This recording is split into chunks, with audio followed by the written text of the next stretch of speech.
así, capítulo 5, verso 38. Dice él: oísteis que fue dicho, ojo por ojo y diente por diente. Pero yo os digo, no resistáis al que es malo. Antes, a cualquiera que te hiera en la mejilla derecha, vuélvele también la otra. Y al que quiera ponerte a pleito y quitarte la túnica, déjale también la capa. Yo voy a usar aquí esta porción del verso 39, donde dice el Señor: cualquiera que te hiera en la mejilla derecha, vuélvele también la otra. Y ese va a ser nuestro tema. Nosotros, los de la otra mejilla, los hijos de Dios, los verdaderos cristianos, somos los que podemos poner la otra mejilla. La idea central, hermanos, de este pasaje es de no responder con mal al mal.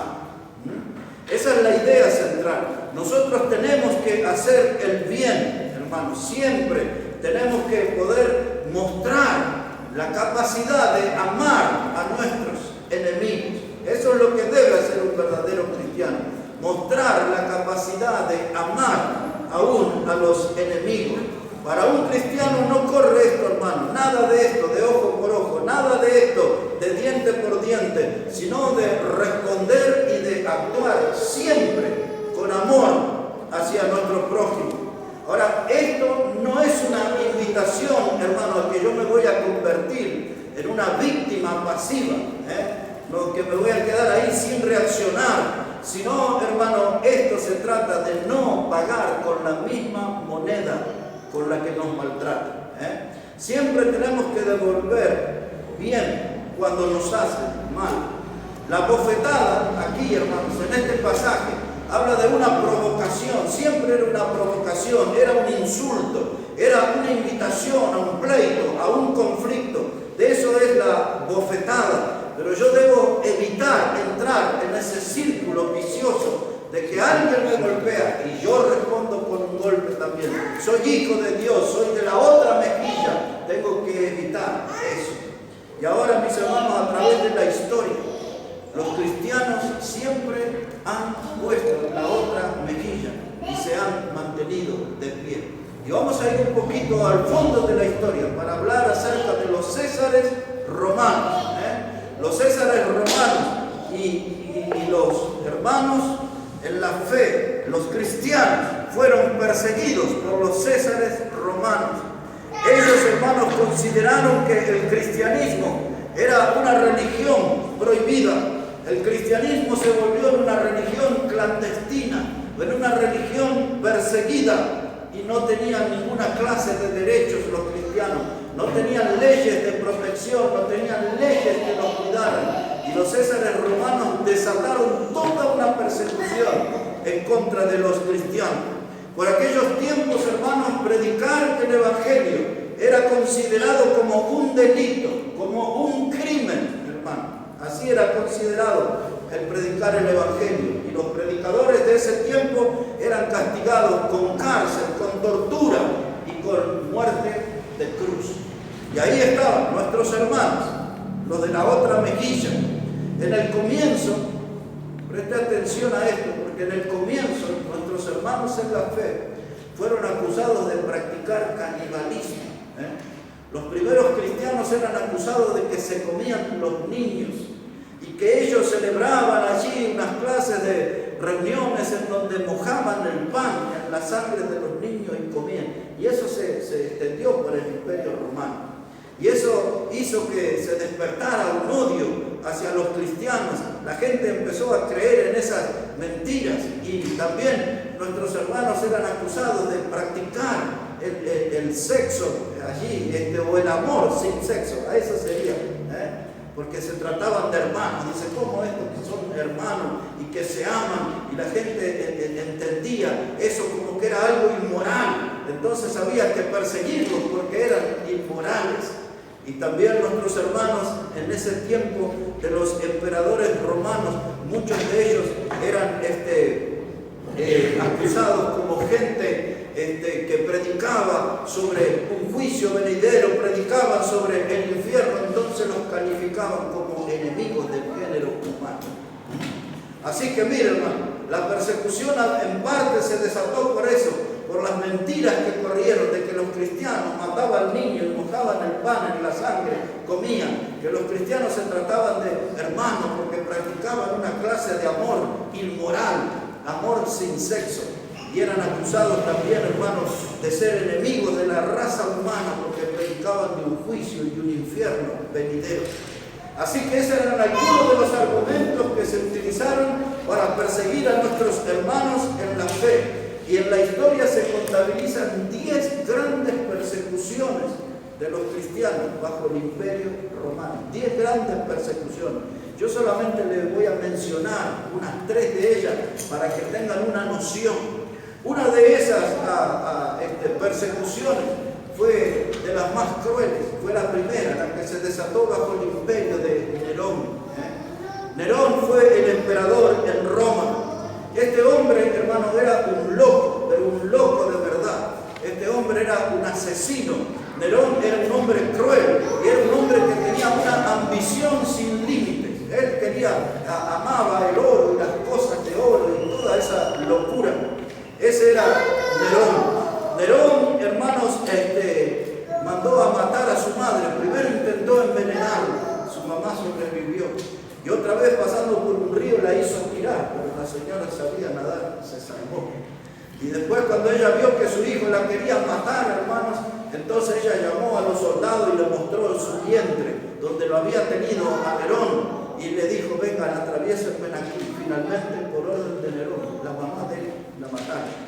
Mandó a matar a su esposa, mató a una tía y mató a los consejeros, y era un loco que le gustaba la poesía y la música y llamaba a los jóvenes para competir. Y había contratado Nerón a 5.000 personas, 5.000 aplaudidores. Eso que se ven o se escuchan en los programas de televisión cuando hay un cómico y aplauden, ya en los días de Nerón se practicaba eso. Él le pagaba 5.000 aplaudidores, y cuando él recitaba, a todos tenían que aplaudirlo para que el pueblo viera que había gente que lo admiraba. Un loco de verdad. Pero en el año 64, en su locura, este hombre mandó a incendiar una gran parte de Roma, porque no le gustaban las calles, dicen que eran muy angostas y argumentos así utilizaba, y mandó a incendiar Roma. Y cuando le advirtieron de su locura, porque era ese incendio, dice que se subió en una torre y se sentó, y él disfrutaba de ver las llamas cómo se ascendían al cielo, un loco verdadero. Y cuando algunos le recriminaron esa actitud, entonces él agarró y dijo que él no tenía nada que ver con eso, y le echó la culpa a los cristianos. La cabeza visible del cristianismo era Pablo. Y se desató una persecución terrible. Y allí fue cuando tomaron a nuestros hermanos en la fe, y Nerón les regalaba carne al pueblo y les regalaba circo. Y allí en el Coliseo ponía a nuestros hermanos en la fe y les soltaban los leones para que los devoraran, y todos le aplaudieran a Nerón al ver morir a los cristianos. Y a veces lo echaban los perros rabiosos, y otras veces lo bañaban en brea o en resina. Y allí el hermano los prendía fuego, y a la noche los usaba como antorchas en los jardines. Un hombre cruel, un hombre que quiso terminar con el cristianismo. Pero lo bueno de esto es que Nerón murió y fue a la tumba, y el cristianismo sigue vivo. Nuestros hermanos, nosotros, los que ponemos la otra mejilla, seguimos de pie.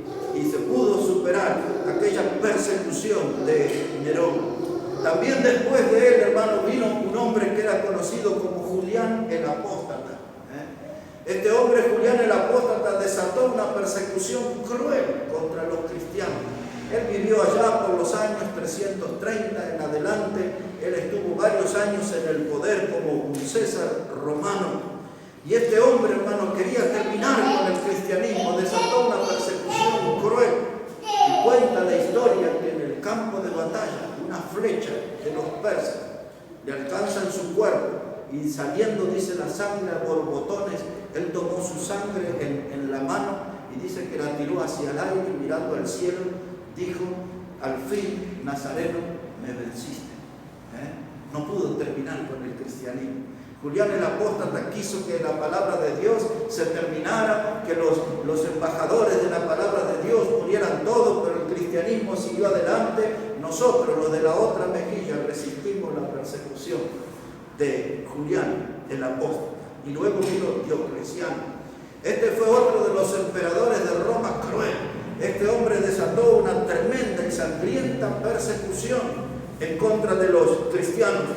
Y en su afán de exterminar el cristianismo, él mandó acuñar una moneda que circulaba ahí por todo el imperio, y en esa moneda él ponía la fecha en que el cristianismo se iba a terminar. Él prometía que iba a terminar con el cristianismo, y él mandó a destruir los templos y mandó a quemar todos los libros, los textos bíblicos que había, las escrituras sagradas, todo lo que había. Él mandó a quemar todo, quería terminar definitivamente con el cristianismo, pero no lo pudo. Este hombre, Diocleciano, mientras él reinó, entre 4.000 a 10.000 cristianos murieron. Muchos alcanzaron la muerte.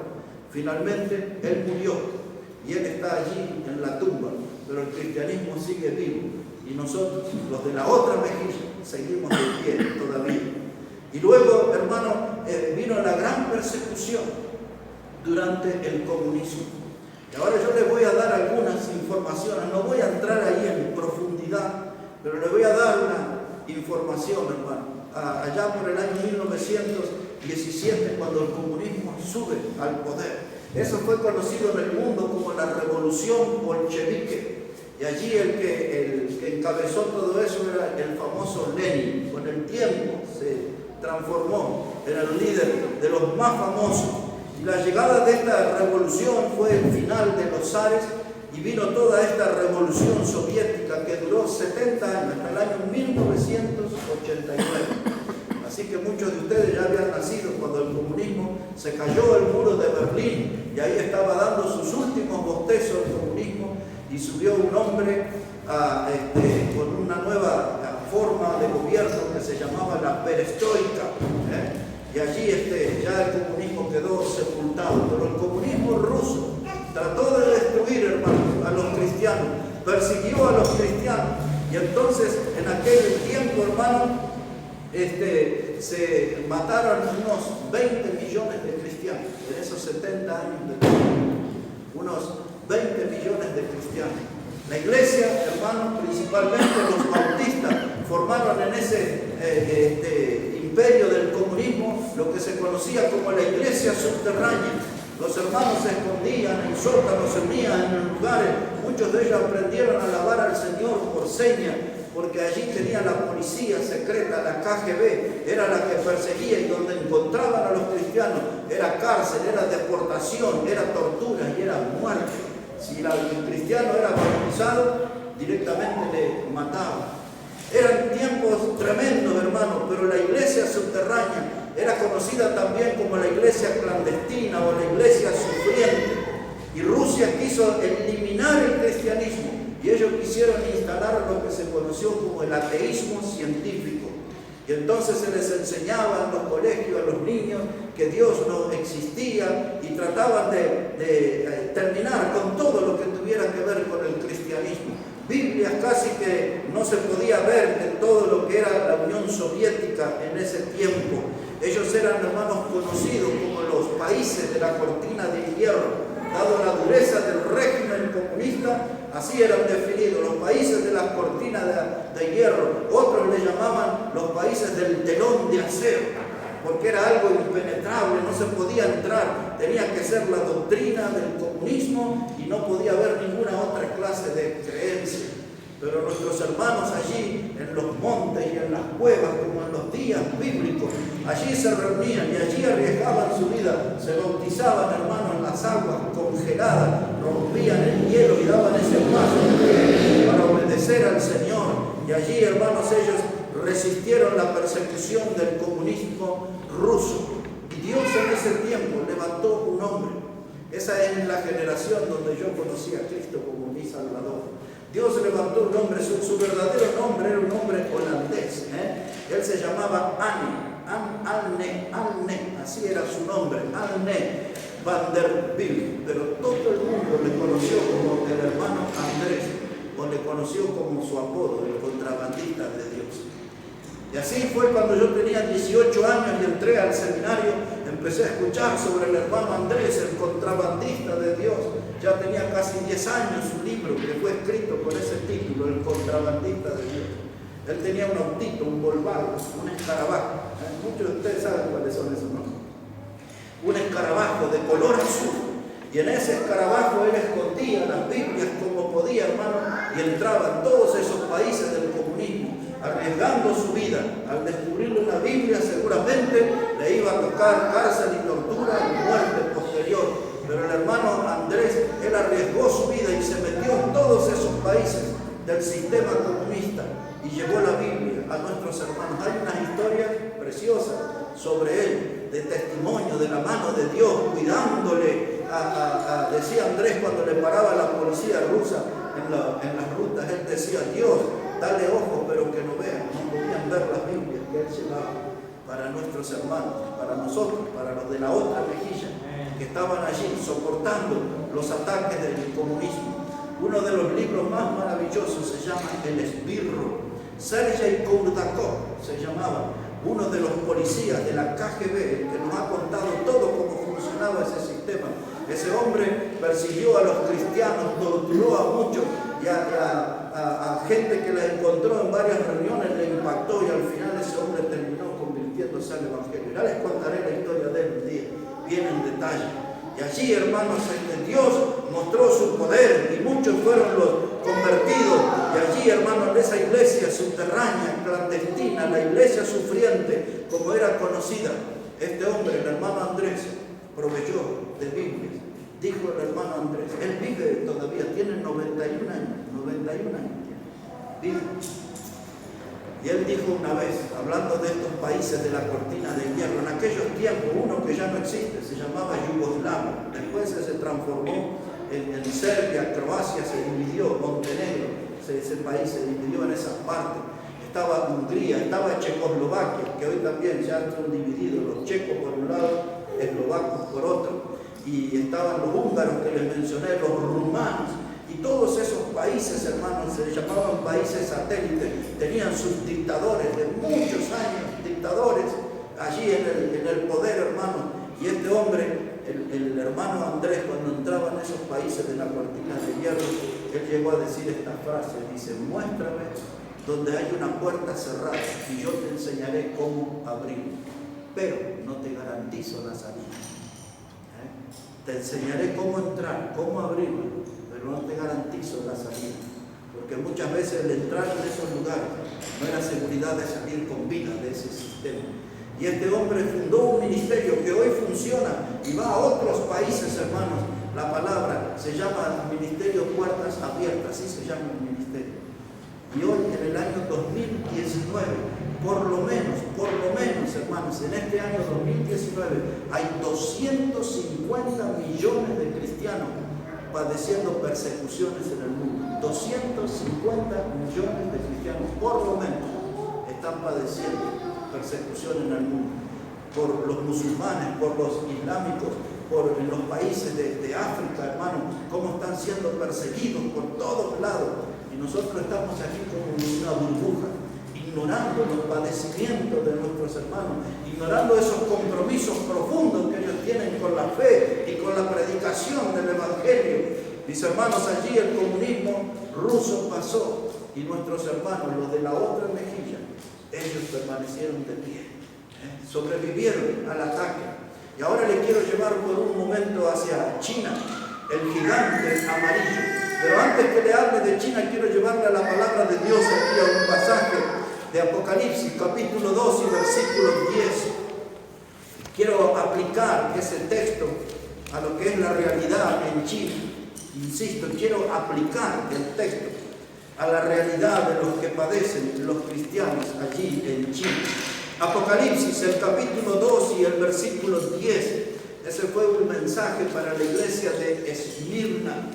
Ese nombre Esmirna nos hace pensar en un predicador que se llamaba Policarpo, de 84 años, y fue llevado a la estaca, a la hoguera, y allí le dijeron delante de la multitud que si él negaba a Cristo públicamente iba a poder salvar su vida. Y Policarpo dijo: soy un hombre viejo de 84 años, Cristo no me ha hecho ningún mal, solo bienes, así que encended la hoguera, dijo el anciano pastor de Esmirna. En esta iglesia de Biblia, está en el versículo 10 de nuestra frase, dice la palabra: no temas en nada lo que vas a padecer. He aquí el diablo echará a alguno de vosotros en la cárcel para que seáis probados y tendréis tribulación por 10 días. Sé fiel hasta la muerte y yo te daré la corona de la vida. Aquí hay una promesa de Dios que sería bueno que nosotros podamos de algún modo apoderarnos, tomar esa promesa. Dice Dios: sé fiel hasta la muerte. Hoy los cristianos, hermanos, son muy flojos, no tienen compromiso, no ignoran todo esto de las persecuciones de la historia y de las persecuciones del presente. Hoy los cristianos viven en una burbuja, viven lejos del compromiso, viven lejos de la realidad del Evangelio. Pero Dios nos desafía con su palabra y nos dice: sé fiel hasta la muerte y te daré una corona de la vida. Hay allí, hermanos, una premiación, hay una recompensa para los hombres y las mujeres que permanecen fieles. Dice aquí en este texto que el enemigo iba a aparecer, iba a echar a muchos en la cárcel, muchos iban a ser probados. Y a veces en nuestra vida podemos padecer persecución, podemos ser sometidos a duras pruebas, pero la voz del Señor nos alienta, nos anima, nos desafía, nos dice: sé fiel hasta la muerte y te daré la corona de la vida. Así que, hermanos, ahí hay un premio que necesitamos nosotros anhelar.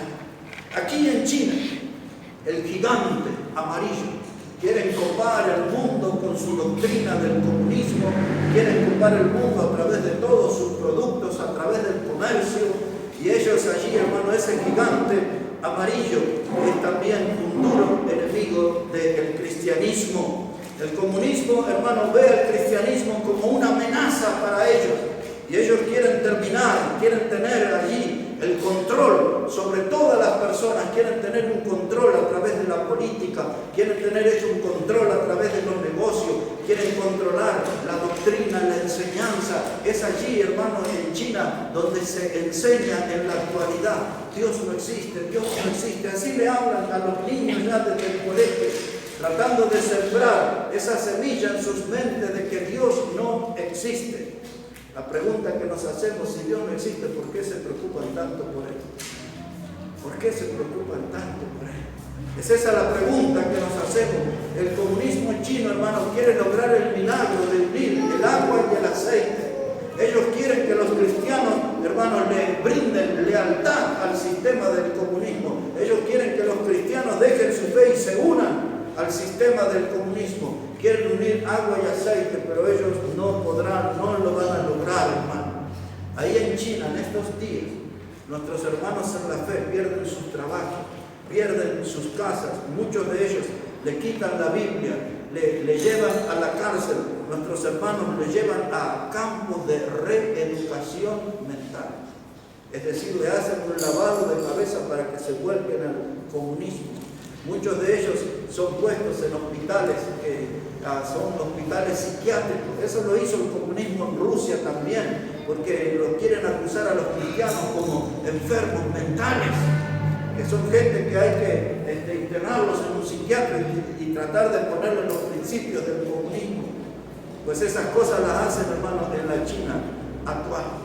Si a una persona es sorprendida en una reunión de estudio bíblico, en una reunión de alabanza, en una reunión de oración, le pueden tomar y enviar hasta 13 años a la cárcel. Esto lo hacen en Cuba son 15 años. Cuando alguien participa en una reunión de más de 20 personas, cuando yo estuve por entrar a Cuba, se nos explicó varias veces todo cómo era eso. Decían allí, dice: mire, si usted está predicando y el pastor se sienta, usted tiene que sentarse, porque ya hay alguien del gobierno cubano que entró ahí. Y si a usted lo agarran ahí predicando, hay más de 20 en esa reunión, son 15 años de cárcel. Salvo, dice, que tenga un poder del Estado para predicar, pero ese poder no se lo dan a nadie. Es algo que habla, que existe, pero no se lo dan a nadie. Es esa la persecución, mis hermanos, que hacen en todos estos países.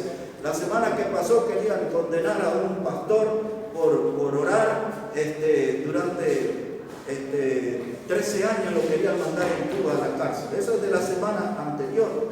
hermanos. Estas persecuciones son de nuestro tiempo y la iglesia en general ignora lo que están padeciendo nuestros hermanos. Nosotros estamos en países donde tenemos la libertad de predicar, nadie nos molesta, nadie nos ofende, es más, nadie nos conoce a veces. Es triste, pero esto están pasando nuestros hermanos en la fe. Rusia era conocida como la cortina de hierro o el telón de acero. A esta gente aquí en China le llaman el telón de bambú, porque vieron esas cañas de bambú, son bien resistentes, resisten a todo, y entonces a ellos le llaman así el telón de bambú. La iglesia es perseguida, pero otra vez, como en otras etapas de la historia, las cosas vuelven a repetirse. En medio de la persecución, la iglesia de Cristo crece. En medio de las persecuciones más crueles, la iglesia de Cristo goza de una buena salud. Y así están nuestros hermanos allí en China, están soportando de pie. Y allí, hermanos, China es la congregación cristiana más grande en el mundo, porque es el país donde hay 700 millones, escuchen bien, 700 millones de salvos por Cristo. Esa es la estadística. El lugar donde más cristianos hay en el mundo es uno de los países del sistema más rígido que más ataca a los cristianos.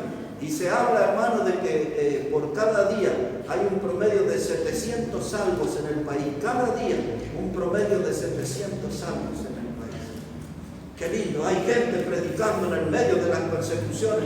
Hay gente, hermano, que no le tienen miedo al diablo, no le tienen miedo a la muerte, no le tienen miedo al poder de los hombres. Hay gente que está allí firme, de pie. Esos somos nosotros, los de la otra mejilla. Ahí predicando, dando el testimonio de Cristo. Y les hablaré un poquito sobre Corea del Norte, pero antes les llevaré a la palabra de Dios, a Juan, capítulo 15. Si puede ir allí un momento al Evangelio de Juan, en el capítulo 15, y ver cómo dice la palabra del Señor allí. Evangelio de Juan, el capítulo 15, y una vez que llegamos ahí, leemos los versículos 18 y 19.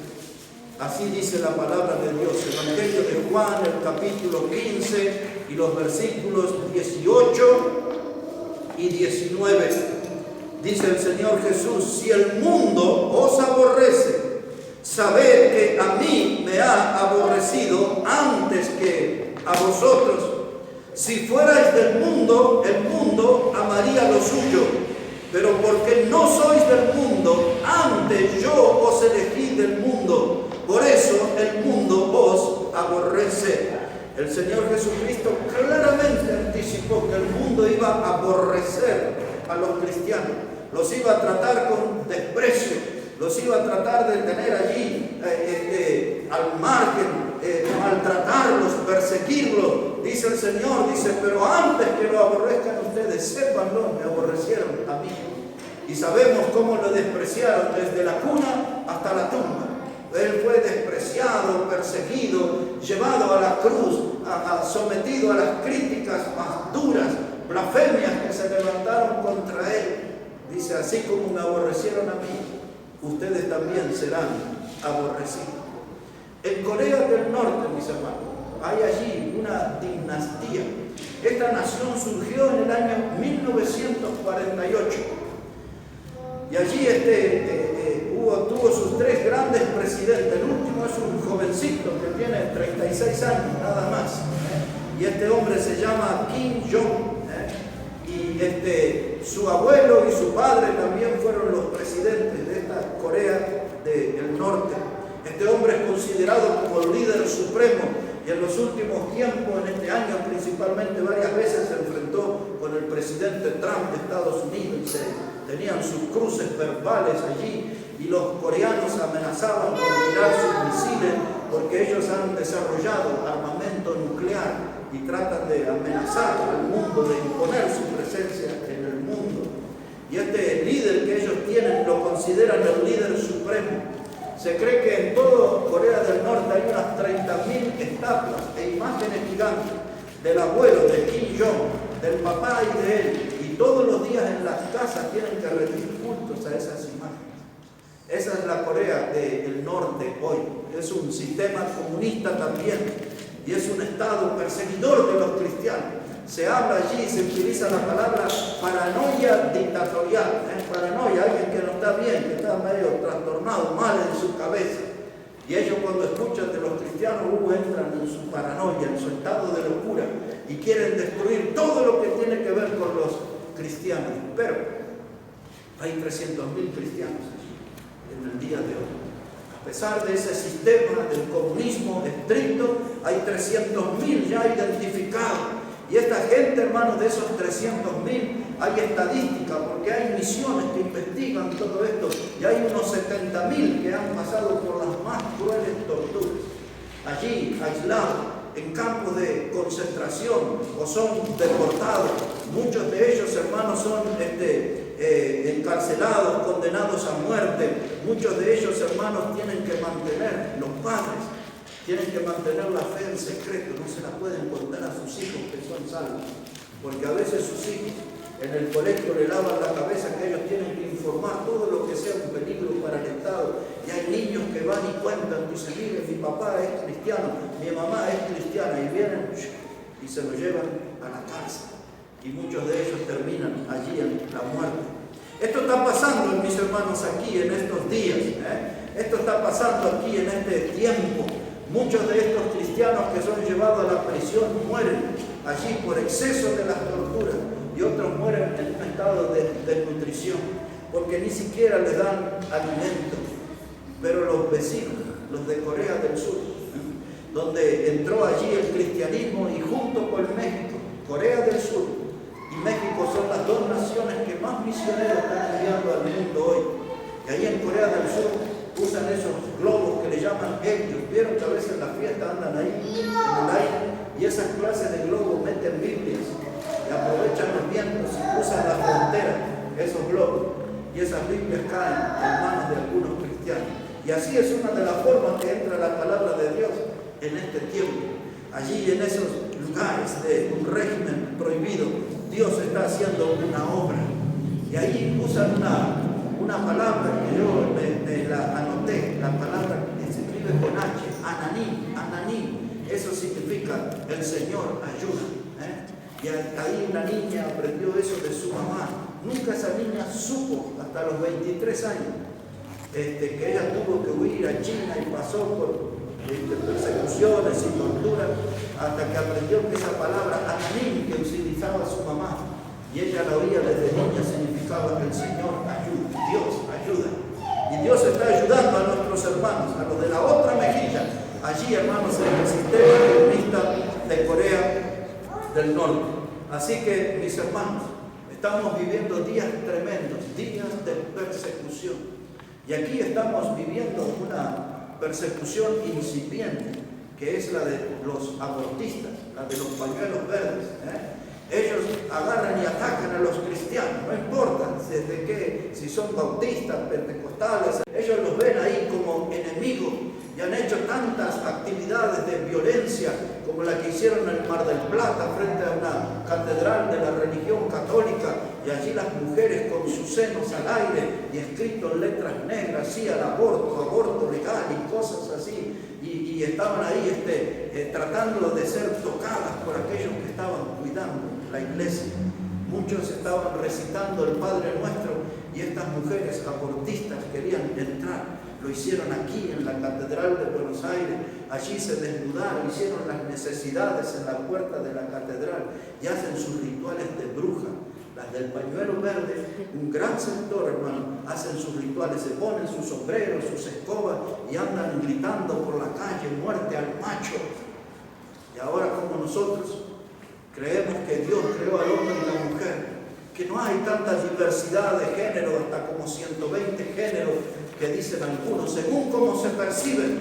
Algunas de ellas dicen, nos percibimos como una mula. Otros dicen, nosotros somos un perro, pero en el cuerpo de una mujer o de un hombre. Y así, hermano, dicen que la gente no es lo que es biológicamente, la gente es lo que se percibe. Si usted dice que es Superman, tenemos que aceptarlo según ellos. Si es Batman, también tenemos que aceptarlo, porque usted no es lo que parece, es lo que usted se percibe. Y escuchamos tantas cosas de un hombre de 63 años que se siente una niña, y ahora hay una familia que le adoptó como niña. Y todo este tipo de cosas, hermano. Hoy cuando los cristianos nos paramos a hablar de esto, de que hay hombre y mujer, varón y hembra los creó Dios, ellos nos empiezan a decir que somos intolerantes, que somos trogloditas, cavernícolas, y nos dicen una cantidad de piropos. Esto recién está naciendo, recién está creciendo. Ellos andan ahí por el aborto legal y andan por la marihuana libre, y para que no haya una despenalización de las drogas, porque dicen que eso es lo que hace al hombre libre y todo eso, y nosotros decimos que eso es dañino, destructor, es un instrumento del diablo para postrar principalmente a la juventud, y ellos nos ven a los cristianos como sus enemigos, y ellos están desatando esa persecución. Ahí en la ciudad de Resistencia, en el Chaco, ya hace 2 años de esto, hicieron una obra de teatro, y entonces hicieron una figura del Papa de la religión romana y una figura de la Virgen María, según ellos, y allí hombres y mujeres desnudos abrazaban y hacían escenas junto al Papa y a la Virgen María, y trajeron esa obra de teatro aquí a Buenos Aires también, y ellos dicen que eso es la libertad.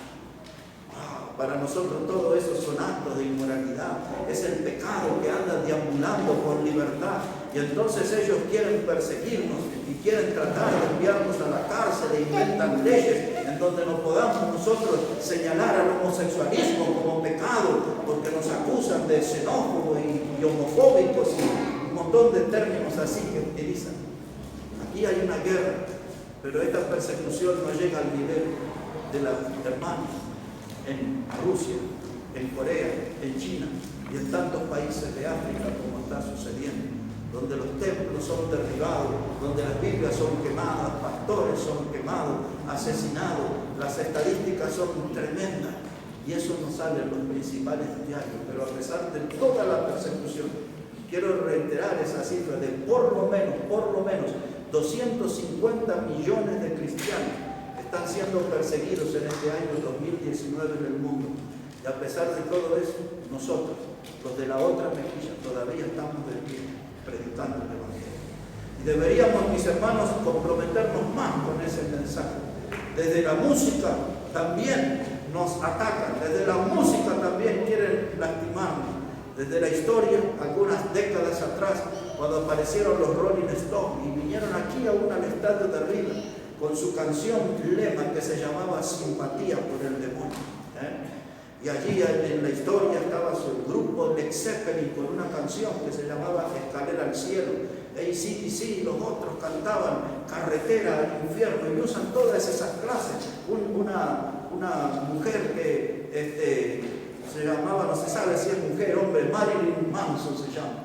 Y allí frente a los espectadores agarra una Biblia y la empieza a despedazar a la Biblia en el escenario, y las multitudes ahí la aplauden, se enfervorizan. Desde la música, desde el rock principalmente, el cristianismo es atacado, y otra vez hay que poner la otra mejilla, y apareció aquel grupo Kiss ya hace como 30 años, ¿se acuerdan? Los pintarrajeados, y esa palabra Kiss en inglés significa reyes al servicio de Satanás. Es eso lo que significa Kiss, reyes al servicio de Satanás. Y ahí comían sus pollitos en el escenario, pero los pollitos caminando, no los que están en la parrilla.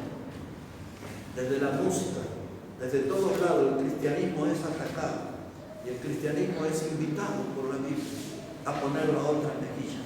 Si quieren tu espada, dale la capa también, que se lleven todo, porque nosotros no vamos a devolver las cosas con la misma moneda. Cuando nos hacen mal, nosotros vamos a devolver con bien. Cuando nos tratan mal, nosotros no nos vamos a cansar de hacer el bien. Por eso, hermano, hay que salir de esta burbuja y mostrarnos como verdaderos militantes de la fe, gente que cree en el Evangelio, que predica el Evangelio, que confía en el poder del Evangelio para salvación, que cumple con su Salvador, que nos ha mandado por todo este mundo a predicar el Evangelio a toda criatura. Hay que hacer actos de presencia. Nosotros, los de la otra mejilla. Vamos a orar al Señor en esta noche.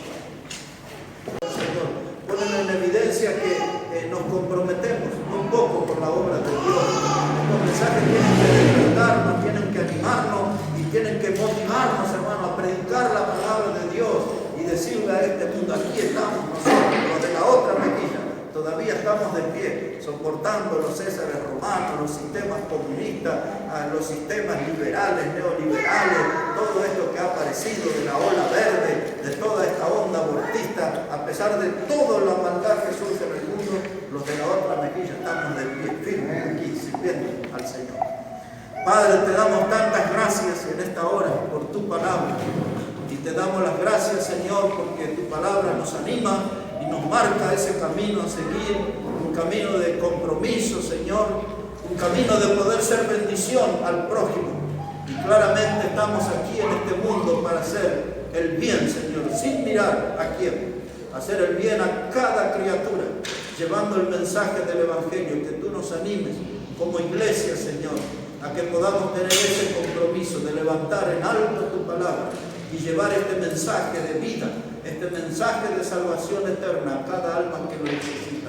Ayúdanos, Señor, empújanos hacia adelante a llevar esta verdad eterna del Evangelio para bendición de las almas. Lo pedimos en el precioso nombre de Jesucristo. Amén y amén.